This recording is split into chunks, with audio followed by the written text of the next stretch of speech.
नमस्कार। सुनो कहानी श्रृंखला के अंतर्गत प्रस्तुत है कहानी कोई दुख न हो तो बकरी खरीद लो। ये कहानी मुंशी प्रेमचंद जी द्वारा रचित है। आइए सुनते हैं कहानी। उन दिनों दूध की तकलीफ थी। कई डेयरी फार्मों की आजमाइश की, अहीरों का इम्तिहान लिया, कोई नतीजा नहीं। 2-4 दिन दूध तो अच्छा मिलता, फिर वही मिलावट शुरू हो जाती। कभी शिकायत होती दूध फट गया, कभी उसमें से नागवार बू आने लगी, कभी मक्खन के रेशे निकलते। आखिर एक दिन एक दोस्त से कहा, भाई आओ साझे में एक गाय ले लें, तुम्हें भी दूध का आराम होगा, मुझे भी। लागत आधी आधी, खर्च आधा आधा, दूध भी आधा आधा। दोस्त साहब राजी हो गए। मेरे घर में जगह न थी और गोबर वगैरह से मुझे नफरत है।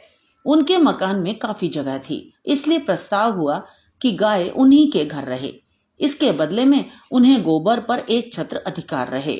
वह उसे पूरी आजादी से पाथें, उपले बनाएं, घर लीपें, पड़ोसियों को दें या उसे किसी आयुर्वेदिक उपयोग में लाएं।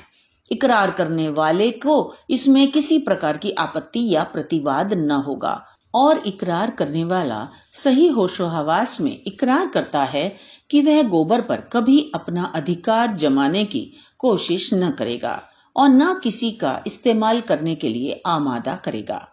दूध आने लगा, रोज रोज की झंझट से मुक्ति मिली। एक हफ्ते तक किसी तरह की शिकायत न पैदा हुई। गरम गरम दूध पीता था और खुश होकर गाता था, रब का शुक्र अदा कर भाई जिसने हमारी गाय बनाई। ताजा दूध पिलाया उसने, लुत्फे हयात चखाया उसने। दूध में भीगी रोटी मेरी, उसके करम ने बख्शी सेरी। खुदा की रहमत की है मूरत, कैसी भोली भाली सूरत। मगर धीरे धीरे यहाँ पुरानी शिकायतें पैदा होने लगीं। यहाँ तक नौबत पहुंची कि दूध सिर्फ नाम का दूध रह गया। कितना ही उबालो, न कहीं मलाई का पता, न मिठास। पहले तो शिकायत कर लिया करता था, इससे दिल का गुबार निकल जाता था। शिकायत से सुधार न होता तो दूध बंद कर देता था। अब तो शिकायत का भी मौका न था, बंद कर देने का जिक्र ही क्या। भिखारी का गुस्सा अपनी जान पर, पियो या नाले में डाल दो। 8 आने का रोज का नुस्खा किस्मत में लिखा हुआ। बच्चा दूध को मुंह ना लगाता, पीना तो दूर रहा। आधो आध शक्कर डालकर कुछ दिनों दूध पिलाया तो फोड़े निकलने शुरू हुए और मेरे घर में रोज बम चिख मची रहती थी। बीवी नौकर से फरमाती, दूध ले जाकर उन्हीं के सर पर टका। मैं नौकर को मना करता। वह कहती, अच्छे दोस्त हैं तुम्हारे, उसे शर्म भी नहीं आती। क्या इतना अहमक है कि इतना भी नहीं समझता कि ये लोग दूध देखकर क्या कहेंगे। गाय को अपने घर मंगवा लो, बला से बदबू आएगी, मच्छर होंगे, दूध तो अच्छा मिलेगा। रुपए खर्चे हैं तो उसका मजा तो मिलेगा। चड्ढा साहब मेरे पुराने मेहरबान हैं, खासी बेतकल्लुफी है उनसे। यह हरकत उनकी जानकारी में होती हो, यह बात किसी तरह गले के नीचे नहीं उतरती। या तो उनकी बीवी की शरारत है या नौकर की, लेकिन जिक्र कैसे करूं।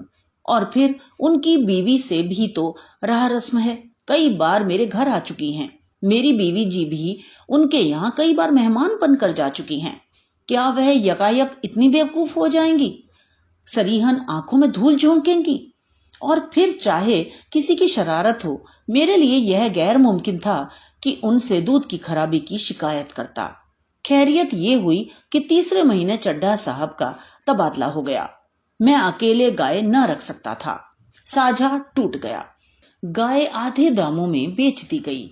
मैंने उस दिन इत्मीनान की सांस ली। आखिर यह सलाह हुई कि एक बकरी रख ली जाए। वह बीच आंगन के एक कोने में पड़ी रह सकती है। उसे दुहने के लिए ना ग्वाले की जरूरत, ना उसका गोबर उठाने, नान धोने, चारा भूसा डालने के लिए किसी अहीरन की जरूरत। बकरी तो मेरा नौकर भी आसानी से दुह लेगा। थोड़ी सी चोकर डाल दी, चलिए किस्सा तमाम हुआ। फिर बकरी का दूध फायदेमंद भी ज्यादा है, बच्चों के लिए खास तौर पर। जल्दी हजम होता है, ना गर्मी करे ना सर्दी, स्वास्थ्यवर्धक है। संयोग से मेरे यहाँ तो पंडित जी मेरे मसौदे नकल करने आया करते थे। इन मामलों में काफी तजुर्बेकार थे। उनसे जिक्र आया तो उन्होंने एक बकरी की ऐसी स्तुति गाई, उसका ऐसा कसीदा पढ़ा कि मैं बिन देखे ही उसका प्रेमी हो गया। पछाही नस्ल की बकरी है, ऊंचे कद की, बड़े बड़े थन जो जमीन से लगते चलते हैं। बेहद कमखोर लेकिन बेहद दुधार। एक वक्त में 2-2.5 सेर दूध ले लीजिए। अभी पहली बार ही भी आई है, 25 रुपए में आ जाएगी। मुझे दाम कुछ ज्यादा मालूम हुए, लेकिन पंडित जी पर मुझे एतबार था। फरमाइश कर दी गई और तीसरे दिन बकरी आ पहुंची। मैं देखकर उछल पड़ा। जो जो गुण बताए गए थे उनसे कुछ ज्यादा ही निकले। एक छोटी सी मिट्टी की नांद मंगवाई गई। चोकर का भी इंतजाम हो गया।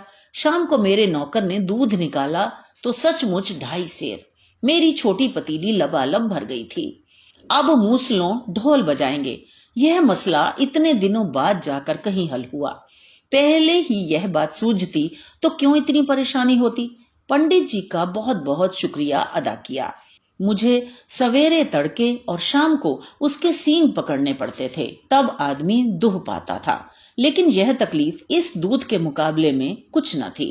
बकरी क्या है, कामधेनु है। बीवी ने सोचा इसे कहीं नजर ना लग जाए, इसलिए उसके थन के लिए एक गिलाफ तैयार हुआ। उसकी गर्दन में नीले चीनी के दानों की एक माला पहनाई गई। घर में जो कुछ जूठा बचता देवी जी खुद जाकर उसे खिला आती थीं। लेकिन एक ही हफ्ते में दूध की मात्रा कम होने लगी। जरूर नजर लग गई। बात क्या है?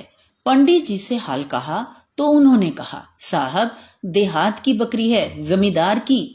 बेदरेग अनाज खाती थी और सारे दिन बाग में घूमा चरा करती थी। यहाँ बंधे बंधे दूध कम हो जाए तो ताज्जुब नहीं, इसे जरा टहला दिया कीजिए। लेकिन शहर में बकरी को टहलाए कौन और कहाँ, इसलिए यह तय हुआ कि मकान बाहर कहीं लिया जाए। वहां बस्ती से जरा निकलकर खेत और बाग है। कहार घंटे 2 घंटे टहला लाया करेगा।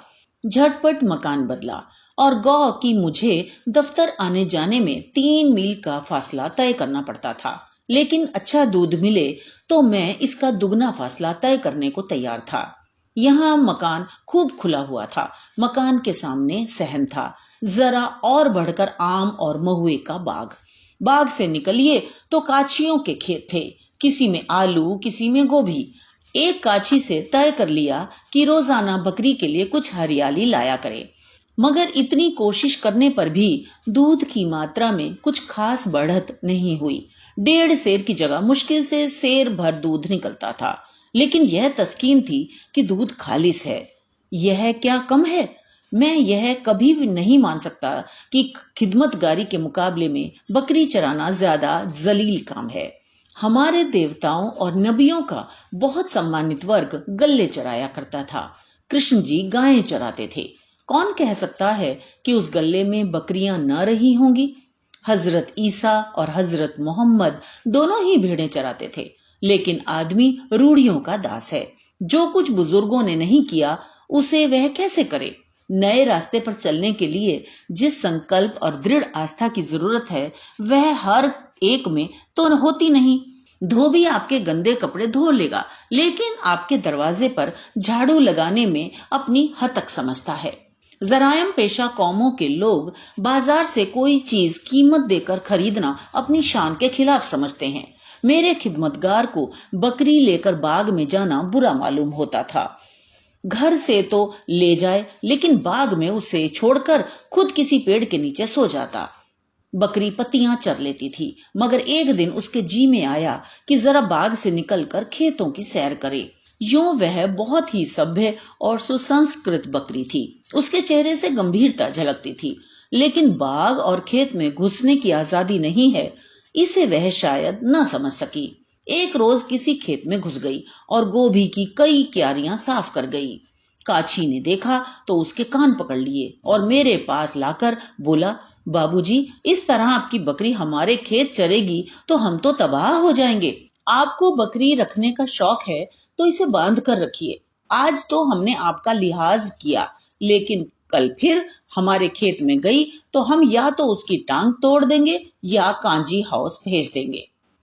अभी वह अपना भाषण खत्म न कर पाया था कि उसकी बीवी आ पहुंची और उसने इसी विचार को और भी जोरदार शब्दों में अदा किया।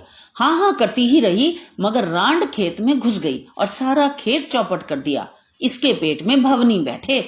यहाँ कोई तुम्हारा दबैल नहीं है, हाकिम होंगे अपने घर के होंगे। बकरी रखना है तो बांध कर रखो, नहीं गला ऐंठ दूंगी। मैं भीगी बिल्ली बना हुआ खड़ा था। जितनी फटकार आज सहनी पड़ी उतनी जिंदगी में कभी ना सही। और जिस धीरज से आज काम लिया, अगर उसे दूसरे मौकों पर काम लिया होता तो आज आदमी होता। कोई जवाब नहीं सूझता था। बस यही जी चाहता था कि बकरी का गला घोंट दूं और खिदमतगार को 150 हंटर जमाऊं। मेरी खामोशी से वह औरत भी शेर होती जाती थी। आज मुझे मालूम हुआ कि किन्हीं किन्हीं मौकों पर खामोशी नुकसानदेह साबित होती है। खैर, मेरी बीवी ने घर में यह गुल गपाड़ा सुना तो दरवाजे पर आ गई तो हेकड़ी से बोली, तू कौंजी हाउस में पहुंचा देगी और क्या करेगी? नाहक टर टर कर रही है घंटे भर से। जानवर ही है, एक दिन खुल गई तो क्या उसकी जान लेगी? खबरदार जो एक बात भी मुंह से निकाली। क्यों नहीं खेत के चारों तरफ झाड़ लगा देती, कांटों से रूंध दे। अपनी गलती तो मानती नहीं, ऊपर से लड़ने आई है। अभी पुलिस में इतला कर दें तो बंधे बंधे फिरो। बात कहने की इस शासनपूर्ण शैली ने उन दोनों को ठंडा कर दिया। लेकिन उनके चले जाने के बाद मैंने देवी जी की खूब खबर ली। गरीबों का नुकसान भी करती हो, ऊपर से रौब भी जमाती हो, इसी का नाम इंसाफ है। देवी जी ने गर्व पूर्वक उत्तर दिया, मेरा एहसान तो ना मानोगे कि शैतानों को कितनी आसानी से भगा दिया। उल्टे लगे डांटने। गंवारों को राह बतलाने का सख्ती के सिवा दूसरा कोई तरीका नहीं। सज्जनता या उदारता उनकी समझ में नहीं आती। उसे यह लोग कमजोरी समझते हैं, और कमजोर को कौन नहीं दबाना चाहता। खिदमतगार से जवाब तलब किया तो उसने साफ कह दिया, साहब बकरी चराना मेरा काम नहीं है। मैंने कहा, तुमसे बकरी चराने को कौन कहता है? जरा इसे देखते रहा करो कि किसी खेत में ना घुस जाए। इतना भी तुमसे नहीं हो सकता। मैं बकरी नहीं चरा सकता साहब, कोई दूसरा आदमी रख लीजिए। आखिर मैंने शाम को खुद उसे बाग में चरा लाने का फैसला किया। इतने जरा से काम के लिए एक नया आदमी रखना मेरी हैसियत से बाहर था, और अपने इस नौकर को जवाब भी नहीं देना चाहता था, जिसने कई साल तक वफादारी से मेरी सेवा की थी और ईमानदार था। दूसरे दिन मैं दफ्तर से जरा जल्दी चला आया और चटपट बकरी को लेकर बाग में जा पहुंचा। जाड़ों के दिन थे, ठंडी हवा चल रही थी, पेड़ों के नीचे सूखी पत्तियां गिरी हुई थीं। बकरी एक पल में वहां जा पहुंची। मेरी दलेल हो रही थी, उसके पीछे पीछे दौड़ता फिरता था। दफ्तर से लौटकर जरा आराम किया करता था। आज यह कवायद करनी पड़ी, थक गया, मगर मेहनत सफल हो गई। आज बकरी ने कुछ ज्यादा दूध दिया। यह ख्याल आया, अगर सूखी पत्तियां खाने से दूध की मात्रा बढ़ गई तो यकीनन हरी पत्तियां खिलाई जाएं तो इससे कहीं बेहतर नतीजा निकले। लेकिन हरी पत्तियां आए कहां से? पेड़ों से तोड़ूं तो बाग का मालिक जरूर ऐतराज करेगा। कीमत देकर हरी पत्तियां मिल ना सकती थीं। सोचा, क्यों एक बार बांस के लग्गे से पत्तियां तोड़ें। मालिक ने शोर मचाया तो उससे आरजू मिन्नत कर लेंगे। राजी हो गया तो खैर, नहीं देखी जाएगी। थोड़ी सी पत्तियां तोड़ लेने से पेड़ का क्या बिगड़ जाता है। चुनाचे एक पड़ोसी से एक पतला सा लंबा बांस मांग लाया, उसमें एक अंकुश बांधा और शाम को बकरी को साथ लेकर पत्तियां तोड़ने लगा। चोर आंखों से इधर उधर देखता जाता था, कहीं मालिक तो नहीं आ रहा है। अचानक वही काछी एक तरफ से आ निकला और मुझे पत्तियां तोड़ते देखकर बोला, ये क्या करते हो बाबूजी? आपके हाथ में यह लग्गा अच्छा नहीं लगता। बकरी पालना हम गरीबों का काम है कि आप जैसे शरीफों का। मैं कट गया, कुछ जवाब न सूझा। इसमें क्या बुराई है, अपने हाथ से काम करने में क्या शर्म, वगैरह। जवाब कुछ हल्के बेहकीकत बनावटी मालूम हुए। सफेद पोशी के आत्मगौरव ने जबान बंद कर दी। काची ने पास आकर मेरे हाथ से लग्गा ले लिया और देखते देखते हरी पत्तियों का ढेर लगा दिया और पूछा, पत्तियां कहाँ रख जाऊं? मैंने झेपते हुए कहा, रहने दो, मैं उठा ले जाऊंगा। उसने थोड़ी सी पत्तियां बगल में उठा ली और बोला, आप क्या पत्तियां रखने जाएंगे? चलिए मैं रखाऊं। मैंने बरामदे में पत्तियां रखवा ली। उसी पेड़ के नीचे उसकी चौगुनी पत्तियां पड़ी हुई थीं। काची ने एक गट्ठा बनाया और सर पर लाद कर चला गया। अब मुझे मालूम हुआ यह देहाती कितने चालाक होते हैं। कोई बात मतलब से खाली नहीं। मगर दूसरे दिन बकरी को बाग में ले जाना मेरे लिए कठिन हो गया। काची फिर देखेगा और न जाने क्या क्या फिक्रे चुस्त करे। उसकी नजरों में गिर जाना मुंह पर कालिख लगाने से कम शर्मनाक न था। हमारे सम्मान और प्रतिष्ठा की जो कसौटी लोगों ने बना रखी है, हमको उसका आदर करना पड़ेगा। नक्कू बनकर रहे तो क्या रहे। लेकिन बकरी इतनी आसानी से अपने निर्द्वंद्व आजाद चहलकदमी से हाथ न खींचना चाहती थी, जिसे उसने अपनी साधारण दिनचर्या समझना शुरू कर दिया था। शाम होते ही उसने इतने जोर शोर से प्रतिवाद का स्वर उठाया कि घर में बैठना मुश्किल हो गया। गिट किरीदार मैं का निरंतर स्वर आ आकर कान के पर्दों को क्षत विक्षत करने लगा। कहां भाग जाऊं? बीवी ने उसे गालियां देना शुरू किया। मैंने गुस्से में आकर कई डंडे रसीद किए, मगर उसे सत्याग्रह स्थगित न करना था, न किया। बड़े संकट में जान थी।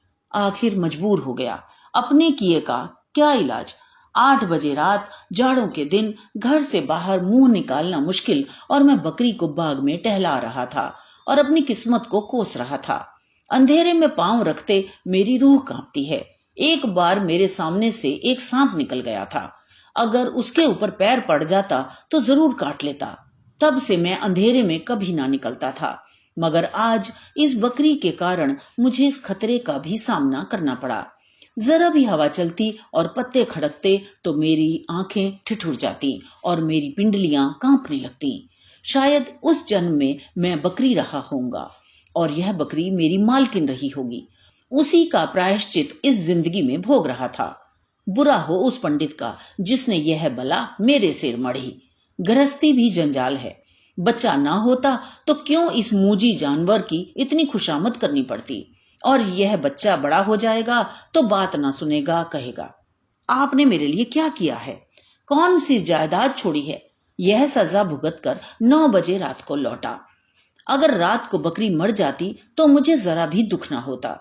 दूसरे दिन सुबह से ही मुझे ये फिक्र सवार हुई कि किसी तरह रात की बेगार से छुट्टी मिले। आज दफ्तर में छुट्टी थी। मैंने एक लंबी रस्सी मंगवाई और शाम को बकरी के गले में रस्सी डाल एक पेड़ की जड़ से बांधकर सो गया। अब चरे जितना चाहे, अब चिराग जलते जलते खोल लाऊंगा। छुट्टी थी ही। शाम को सिनेमा देखने की ठहरी। एक अच्छा सा खेल आया हुआ था। नौकर को भी साथ लिया, वरना बच्चे को कौन संभालता। जब 9 बजे रात को घर लौटे और मैं लालटेन लेकर बकरी लेने गया तो क्या देखता हूं, उसने रस्सी को 2-3 पेड़ों से लपेटकर ऐसा उलझा डाला है कि सुलझना मुश्किल है। इतनी रस्सी भी ना बची थी कि वह एक कदम भी चल सकती। लाहौल बिला कुव्वत। जी में आया कि इस कमबख्त को यहीं छोड़ दूं। मरती है तो मर जाए। अब इतनी रात को लालटेन की रोशनी में रस्सी सुलझाने बैठे, लेकिन दिल ना माना। पहले उसकी गर्दन से रस्सी खोली, फिर उसकी पेंच दर पेंच ऐंठन छुड़ाई। 1 घंटा लग गया। मारे सर्दी के हाथ ठिठुरे जाते थे और जी जल रहा था, वह अलग। यह तरकीब और भी तकलीफदेह साबित हुई। अब क्या करूं, अक्ल काम ना करती थी। दूध का ख्याल ना होता तो किसी को मुफ्त दे देता। शाम होते ही चुड़ैल अपनी चीख पुकार शुरू कर देगी और घर में रहना मुश्किल हो जाएगा। और आवाज भी इतनी कर्कश और मनहूस होती है। शास्त्रों में भी लिखा है, जितनी दूर उसकी आवाज जाती है उतनी दूर देवता नहीं आते। स्वर्ग की बसने वाली हस्तियां जो अप्सराओं के गाने सुनने की आदी हैं, उसकी कर्कश आवाज से नफरत करें तो क्या ताज्जुब। मुझ पर उसकी कर्ण कटु पुकारों का ऐसा आतंक सवार था कि दूसरे दिन दफ्तर से आते ही मैं घर से निकल भागा। लेकिन 1 मील निकल जाने पर भी ऐसा लग रहा था कि उसकी आवाज मेरा पीछा किए चली आती है। अपने इस चिड़चिड़ेपन पर भी शर्म आ रही थी। जिसे एक बकरी रखने की भी सामर्थ्य न हो तो वह इतना नाजुक दिमाग क्यों बने। और फिर तुम सारी रात तो घर से बाहर रहोगे नहीं, 8 बजे पहुंचोगे तो क्या वह गीत तुम्हारा स्वागत न करेगा। सहसा एक नीची शाखों वाला पेड़ देखकर मुझे बरबस उस पर चढ़ने की इच्छा हुई। सपाट तनों पर चढ़ना मुश्किल होता है। यहाँ तो 6-7 फुट की ऊंचाई पर शाखें फूट गई थी। हरी हरी पत्तियों से पेड़ लदा खड़ा था, और पेड़ भी था गूलर का, जिसकी पत्तियों से बकरियों को खास प्रेम है। मैं इधर 30 साल से किसी पेड़ पर नहीं चढ़ा। वह आदत जाती रही, इसलिए आसान चढ़ाई के बावजूद मेरे पांव कांप रहे थे। पर मैंने हिम्मत न हारी और पत्तियां तोड़ तोड़ कर नीचे गिराने लगा। यहाँ अकेले में कौन मुझे देखता है कि पत्तियां तोड़ रहा हूँ। अभी अंधेरा हुआ जाता है। पत्तियों का एक गट्ठा बगल में दबाऊंगा और घर जा पहुंचूंगा। अगर इतने पर भी बकरी ने कुछ ची चपड़ की तो उसकी शामत ही आ जाएगी। मैं अभी ऊपर ही था कि बकरियों और भेड़ों का एक गोल न जाने किधर से आ निकला और पत्तियों पर पिल पड़ा। मैं ऊपर से चीख रहा हूँ मगर कौन सुनता है। चरवाहे का कहीं पता नहीं। कहीं दुबक रहा होगा कि देख लिया जाऊंगा तो गालियां पड़ेंगी। झल्लाकर नीचे उतरने लगा। एक एक पल में पत्तियां गायब होती जाती थीं। उतरकर एक एक की टांग तोड़ूंगा। यकायक पांव फिसला और मैं 10 फीट की ऊंचाई से नीचे आ रहा। कमर में ऐसी चोट आई कि 5 मिनट तक आंखों तले अंधेरा छा गया। खैरियत हुई कि और ऊपर से नहीं गिरा, नहीं तो यहीं शहीद हो जाता। खैर, मेरे गिरने के धमाके से बकरियां भागी और थोड़ी सी पत्तियां बच गईं। जब जरा होश ठिकाने हुए तो मैंने उन पत्तियों को जमा करके एक गट्ठा बनाया और मजदूरों की तरह उसे कंधे पर रखकर शर्म की तरह छिपाए घर चला। रास्ते में कोई दुर्घटना न हुई। जब मकान कोई 4 फरलांग रह गया तो मैंने कदम तेज किए कि कहीं कोई देख न ले, तो वह काची सामने से आता दिखाई दिया। कुछ ना पूछो उस वक्त मेरी क्या हालत हुई। रास्ते के दोनों तरफ खेतों की ऊंची मेड़ें थीं, जिनके ऊपर नागफनी निकलेगा और भगवान जाने क्या सितम ढाए। कहीं मुड़ने का रास्ता नहीं और मैंने राह बदल ली और सिर झुकाकर इस तरह निकल जाना चाहता था कि कोई मजदूर है। तले की सांस तले थी ऊपर की ऊपर, जैसे वह काची कोई खूंखार शेर हो। बार बार ईश्वर को याद कर रहा था कि हे भगवान, तू ही आफत के मारे हुओं का मददगार है। इस मदूद की जबान बंद कर दे। एक क्षण के लिए इसकी आंखों की रोशनी गायब कर दे। आह, वह यंत्रणा का क्षण जब मैं उसके बराबर 1 गज के फासले से निकला। एक एक कदम तलवार की धार पर पड़ रहा था। शैतानी आवाज कानों में आई, कौन है रे? कहां से पत्तियां तोड़े लाता है? मुझे मालूम हुआ नीचे से जमीन निकल गई है और मैं उसके गहरे पेट में जा पहुंचा हूं। रोए बर्छियां बने हुए थे। दिमाग में उबाल सा आ रहा था। शरीर को लकवा सा मार गया। जवाब देने का होश ना रहा। मगर वह ऐच्छिक क्रिया न थी, प्राण रक्षा की सहज क्रिया थी कि एक जालिम का हाथ गट्ठे पर पड़ा और गट्ठा नीचे गिर पड़ा। फिर मुझे याद नहीं क्या हुआ। जब मुझे होश आया तो मैं अपने दरवाजे पर पसीने से तर खड़ा था, गोया मिर्गी के दौरे के बाद उठा हूं। इस बीच मेरी आत्मा पर उपचेतना का आधिपत्य था और बकरी की वह घृणित आवाज, वह कर्कश आवाज, वह हिम्मत तोड़ने वाली आवाज, वह दुनिया की सारी मुसीबतों का खुलासा, वह दुनिया की सारी लानतों की रूह कानों में चुभी जा रही थी। बीवी ने पूछा, आज कहाँ चले गए थे? इस चुड़ैल को जरा बाग भी ना ले गए? जीना मुहाल किए देती है। घर से निकलकर कहीं चली जाऊं। मैंने इत्मीनान दिलाया, आज चिल्ला लेने दो। कल सबसे पहले यह काम करूंगा, इसे घर से निकाल बाहर करूंगा, चाहे कसाई को देना पड़े। और लोग ना जाने कैसे बकरियां पालते हैं। बकरी पालने के लिए कुत्ते का दिमाग चाहिए। सुबह को बिस्तर से उठकर इसी फिक्र में उठा था कि इस काली बला से क्यों कर मुक्ति मिले कि सहसा एक गडरिया बकरियों का एक गल्ला चराता हुआ आ निकला। मैंने उसे पुकारा और उससे अपनी बकरी को चराने की बात कही। गडरिया राजी हो गया। यही उसका काम था। मैंने पूछा, क्या लोगे? 8 आने बकरी के मिलते हैं हुजूर। मैं 1 रुपया दूंगा, लेकिन बकरी कभी मेरे सामने न आवे। गडरिया हैरत में रह गया। मरकही है क्या बाबूजी? नहीं नहीं, बहुत सीधी है। बकरी क्या मारेगी, लेकिन मैं उसकी सूरत नहीं देखना चाहता। अभी तो दूध देती है। हाँ, 1.5 सेर दूध देती है। दूध आपके घर पहुंच जाया करेगा। तुम्हारी मेहरबानी। जिस वक्त बकरी घर से निकली है, मुझे ऐसा मालूम हुआ कि मेरे घर का पाप निकला जा रहा है। बकरी भी खुश थी, गोया कैद से छूटी है। गडरिये ने उसी वक्त दूध निकाला और घर में रखकर बकरी को लिए चला गया। ऐसा बेगराज ग्राहक उसे जिंदगी में शायद पहली बार ही मिला होगा। 1 हफ्ते तक दूध थोड़ा बहुत आता रहा, फिर उसकी मात्रा कम होने लगी, यहां तक कि 1 महीना खत्म होते होते दूध बिल्कुल बंद हो गया। मालूम हुआ बकरी गाभिन हो गई है। मैंने जरा भी ऐतराज न किया। काची के पास गाय थी, उससे दूध लेने लगा। मेरा नौकर खुद जाकर दूध लाता था। कई महीने गुजर गए। गडरिया महीने में एक बार आकर अपना रुपया ले जाता। मैंने कभी उससे बकरी का जिक्र न किया। उसके ख्याल ही से मेरी आत्मा कांप जाती थी। गडरिये को अगर चेहरे का भाव पढ़ने की कला आती होती तो वह बड़ी आसानी से अपनी सेवा का पुरस्कार दुगना कर सकता था। एक दिन मैं दरवाजे पर बैठा हुआ था कि गडरिया अपनी बकरियों का गल्ला लिए आ निकला। मैं उसका रुपया लाने अंदर गया कि क्या देखता हूं, मेरी बकरी 2 बच्चों के साथ मकान में आ पहुंची। वह पहले सीधी उसी जगह गई जहां बंधा करती थी, फिर वहां से आंगन में आई और शायद परिचय दिलाने के लिए मेरी बीवी की तरफ ताकने लगी। उन्होंने दौड़कर एक बच्चे को गोद में ले लिया और कोठरी में जाकर महीनों का जमा चोकर निकाल लाई और ऐसी मोहब्बत से बकरी को खिलाने लगी कि जैसे बहुत दिनों की बिछड़ी हुई सहेली आ गई हो। न वह पुरानी कटुता थी, न वह मनमुटाव। कभी बच्चे को चुमकारती थी, कभी बकरी को सहलाती थी और बकरी डाक गाड़ी की रफ्तार से चोकर उड़ा रही थी। तब मुझसे बोली, कितने खूबसूरत बच्चे हैं। हाँ, बहुत खूबसूरत। जी चाहता है एक पाल लूं। अभी तबीयत नहीं भरी? तुम बड़े निर्मोही हो। चोकर खत्म हो गया। बकरी इत्मीनान से विदा हो गई। दोनों बच्चे भी उसके पीछे फुदकते चले गए। देवी जी आंख में आंसू भरे यह तमाशा देखती रहीं। गडरिये ने चिलम भरी और घर से आग मांगने आया। चलते वक्त बोला, कल से दूध पहुंचा दिया करूंगा मालिक। देवी जी ने कहा, और दोनों बच्चे क्या पिएंगे? बच्चे कहां तक पिएंगे बहू जी, 2 सेर दूध अच्छा ना होता था, इस मारे नहीं लाया।